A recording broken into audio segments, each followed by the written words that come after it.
প্রথম চান্সে যদি জান্নাতে যেতে চান, জাহান্নামের কোনো স্পর্শ ছাড়া যদি জান্নাতে যেতে চান, তাহলে এই 16 বদঅভ্যাস থেকে, 16টি অপরাধ থেকে নিজেকে বাঁচাবার চেষ্টা করতে হবে। নাম্বার 1, যাদের মধ্যে ঈমান নাই তারা জান্নাতে যেতে পারবে না। দ্বিতীয় সবচেয়ে বড় বাধা হলো আত্মীয়তার সম্পর্ক ছিন্ন করা। আত্মীয়তার সম্পর্ক ছিন্নকারী সে জান্নাতে যেতে পারবে না।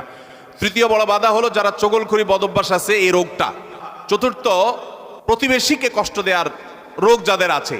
5 নম্বর হলো অহংকার। 6 নম্বর হলো প্রতারণা করা, মানুষের সাথে মানুষকে ধোঁকা দেওয়া। 7 নম্বর হলো দান করার পর খোঁটা দেওয়া।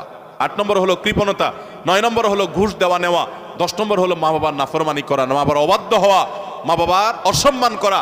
11 নম্বর হলো মাদক আসক্ত হওয়া। 12 নম্বর হলো হারাম উপার্জন দ্বারা, হারাম খাদ্য দ্বারা, পানীয় দ্বারা শরীর গঠন করা। আর 13 নম্বর হলো রূঢ় স্বভাবের হওয়া। 14 নম্বর হলো গণক হওয়া। 15 নম্বর হলো ব্ল্যাক ম্যাজিক করা, ব্ল্যাক ম্যাজিশিয়ান। আর 16 নম্বর হলো সিল্কের পোশাক পরা।